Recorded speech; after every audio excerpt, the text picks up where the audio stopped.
একেবারে মাঝখানে এই শব্দটা, এর আগে যত আয়াত তার পরে ঠিক তত আয়াত। সুবহানাল্লাহি বিহামদিহি। This is the middle of the holy Quran, এবং এটা সূরা কাহাফের মধ্যে আছে। ওয়ালিয়াতালাত্তাফ শব্দটা আপনারা দেখবেন। এবং এই সূরাটা নবুয়তির ৫ম বৎসরে নাজিল হয়েছিল, আবিসিনিয়াতে হিজরতের পূর্বে। তখন সাহাবীদের উপর, নমুসলিম সাহাবাদের উপর কঠিন অত্যাচার চলতেছিল, ভয়ঙ্কর ধরনের অত্যাচার। তো এই সূরাটা নাজিল করে আল্লাহ তাআলা ওনাদেরকে সান্ত্বনা দিলেন এবং বুঝাতে চাইলেন, এই অত্যাচার, এই জুলুমের শিকার শুধু তোমরাই হচ্ছ না, এর আগেও হয়েছে অনেকে। ৭ জন যুবক ছিল রোমান সাম্রাজ্যে, তারা তাদের ঈমান বাঁচানোর জন্য এরকম কষ্টের শিকার হয়েছিল, এবং তারা যে স্বপ্ন দেখেছিল সেই স্বপ্ন আল্লাহ তাআলা বাস্তবায়ন করেছেন। তো এই ঘটনাগুলো শুনিয়ে বেসিক্যালি মক্কার যে নও-মুসলিম সাহাবারা, তাদেরকে আল্লাহ তাআলা সান্ত্বনা দিচ্ছিলেন যে ফ্রাস্ট্রেটেড হওয়ার কিছু নেই। ওয়ালা তাহিনু ওয়ালা তাহজানু ওয়া আনতুমুল আ'লাউনা ইন কুনতুম মুমিনিন। হতাশ হবে না, চিন্তিত হবে না, বিজয় তোমাদেরই হবে যদি তোমরা মুমিন হও, যদি তোমরা বিশ্বাসী হও, তোমাদের ঈমানের দাবিতে যদি তোমরা সত্যবাদী হও। এই সূরাটা নাজিলের একটা প্রেক্ষাপট আছে। মক্কার কুরাইশরা কোনোভাবেই যখন রাসূল সাল্লাল্লাহু আলাইহি ওয়াসাল্লামকে দমাতে পারছিল না, তখন তারা প্ল্যান করলো যে আমরা মদিনাতে যে মদিনার ইহুদিদের কাছ থেকে কিছু জেনে আসি। কারণ মক্কাবাসীদের নবী, রাসূল, ওহী, আখিরাত এগুলোর ব্যাপারে কোনো ধারণা ছিল না। তো ফলে তারা কুরাইশরা নজর ইবনে হারিস এবং উকবা ইবনে আবি মুঈত এই দুইজনকে পাঠালো, তোমরা মদিনায় যাও, মদিনায় ইহুদিরা থাকে, ইহুদিদের কাছে তাওরাত নাজিল হয়েছিল, they have idea regarding prophets and আখিরাত, আখিরাত কি, নবী কি, এগুলোর আইডিয়া তাদের আছে। তো তাদের দুইজনকে পাঠালো যে তোমরা যে তাদের জিজ্ঞেস করো যে আমাদের জ্ঞাতি ভাইদের মধ্যে থেকে একজন তো নবী দাবি করে, সে কি আসলে নবী কিনা, আমরা কিভাবে বুঝবো? তো যেই চিন্তা সেই কাজ, তারা গেল মদিনাতে, মক্কা থেকে মদিনায়, যে খুলে বললো যে আমাদেরই এক ছেলে, আমাদেরই এক লোক বয়স 40 হওয়ার পর থেকে বলে আমি নবী, আমার কাছে ওহী আসে, আল্লাহ আমার কাছে বাণী পাঠায়, আর তিনি আমাকে বাণী বাহক করে পাঠিয়েছেন তোমাদের কাছে। এটা আসলে সত্য কিনা, আমরা একটু কনফিউশনে আছি। তো ইহুদিরা বলল, তোমরা যে তাকে 3টি প্রশ্ন করবে, যদি উত্তর দিতে পারে বুঝবে সত্য নবী। 1 নম্বরে জিজ্ঞেস করবে যে মুহাম্মদ বলো তো আসহাবে কাহাফ কারা, আসহাবে কাহাফ সম্পর্কে তোমরা কি জানো? যে সূরাটার নাম সূরাতুল কাহাফ। কাহাফ মানে হচ্ছে কেইভ, গুহা, মানে গুহাবাসী। 7 জন যুবক এই গুহার ভিতরে আশ্রয় নিয়েছিল ঈমান বাঁচানোর জন্য। মুহাম্মদ তুমি যদি সত্য নবী হও বলো এই ঘটনাটা কি। 2 নম্বরে তাকে জিজ্ঞেস করবে জুলকারনাইন বাদশা সম্পর্কে কি জানে, সে কিছু জানে কিনা।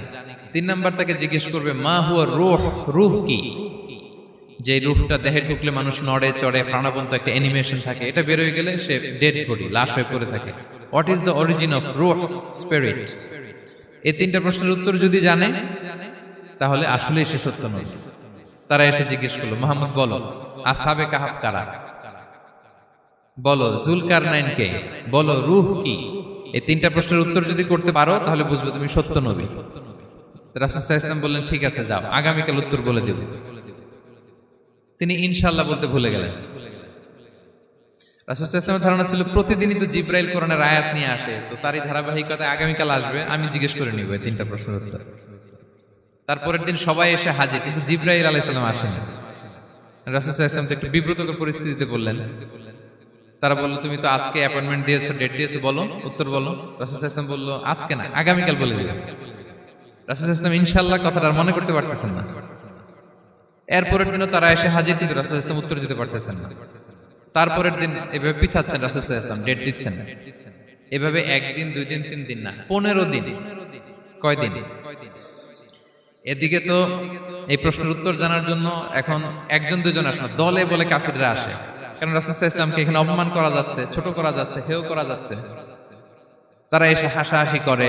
আবু বকর, ওমর রাদিয়াল্লাহু আনহুকে বলে দেখো তোমরা না বলছো সত্য নবী, উনি সত্য নবী হলে তো প্রথম দিন উত্তর দিয়ে দিতে পারতো, পারে না কেন? এটা থেকে বোঝা যাচ্ছে তিনি আসলে মিথ্যাবাদী। 15 দিন রাসূল সাল্লাল্লাহু আলাইহি ওয়াসাল্লামের জন্য এত বিব্রতকর পরিস্থিতি আর ছিল না।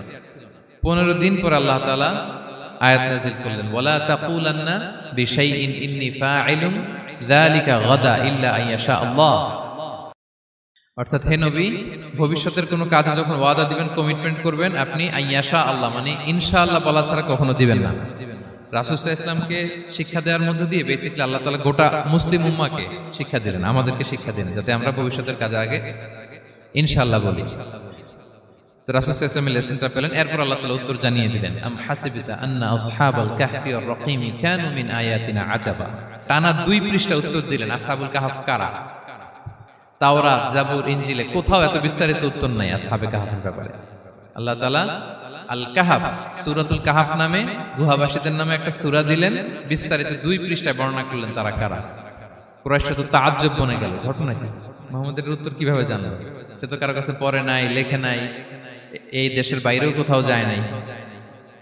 দ্বিতীয় প্রশ্ন ছিল যুলকারনাইনকে আল্লাহ আয়াত নাযিল করলেন, ওয়াসআলুনাকা আন যিল কারনাইন কুল সাআতলু আলাইকুম মিনহু যিকরা। টানা আল্লাহ তাআলা প্রায় 1.5 পৃষ্ঠা, 1 পৃষ্ঠারও বেশি যুলকারনাইনের ঘটনা শোনালেন। আর রূহের কথা শোনালেন সূরা আল ইসরাতে, ওয়াসআলুনাকা আনির রূহ কুলির রূহু মিন আমরি রাব্বি ওয়া মা উতীতুম মিনাল ইলমি ইল্লা কালিলা। রূহ এটা আল্লাহর স্পেশাল একটা অর্ডার, আল্লাহর আদেশে এটা ঢুকে আল্লাহর আদেশে বের হয়। এটা কেউ ছুঁতে পারে না, ধরতে পারে না, দেখতে পারে না, এটা আল্লাহর পক্ষ থেকে একটা মিরাকেল। 3টা প্রশ্নের উত্তর যখন আল্লাহ তাআলা দিয়ে দিলেন, রাসূল সাল্লাল্লাহু আলাইহি ওয়াসাল্লাম তাদেরকে সাবলীল ভাষায় শুনিয়ে দিলেন, তারা অবাক হয়ে গেল। এইটা হচ্ছে সূরাতুল কাহাফ নাজিল হওয়ার প্রেক্ষাপট। এরকম একটা সিচুয়েশনে নবুয়তির 5ম বছরে আল্লাহ তাআলা এই সূরাটা নাজিল করেছেন। এই সূরার কিছু ফজিলত আছে। রাসূল সাল্লাল্লাহু আলাইহি ওয়াসাল্লাম জুমার দিনে এই সূরাটা আমাদেরকে তেলাওয়াত করতে বলেছেন। আপনারা তেলাওয়াত করেন তো? সূরা কাহাফ যদি জেনে না থাকেন আজকে থেকে করবেন। রাসূল সাল্লাল্লাহু আলাইহি ওয়াসাল্লাম বলেছেন যে জুমার দিনে যে এই সূরা কাহাফ তেলাওয়াত করবে, মান ক্বারাআ সূরাতাল কাহফি ফি ইয়াউমিল জুমআতি আদাআ লাহু মিনান নূরি মা বাইনাল জুমআতাইন। 2 জুমার মাঝখানে আল্লাহ তাআলা এই জুমার সময়টাকে তার জন্য আলোকিত করে দেয়। কি করে দেয়? আলোকিত করে দেয়। একটা নূর তার জন্য সেট করে, এই নূর তাকে হেদায়েতের পথে অবশিষ্ট রাখে। এটা হচ্ছে একটা। তাহলে জুমার দিন আমরা সূরা কাহাফ তেলাওয়াত করব মনে করি, এটা সুন্নাহ। জুমার দিনের সুন্নাহগুলোর মধ্যে থেকে একটা সুন্নাহ হচ্ছে সূরা কাহাফ তেলাওয়াত করা। আবার আরেকটা হাদিসে রাসূল সাল্লাল্লাহু আলাইহি ওয়াসাল্লাম বলেছেন, মান হাফিযা 10 আয়াতিন মিন আউয়ালি সূরাতিল কাহফি উসিমা মিন ফিতনাতিদ দাজ্জাল।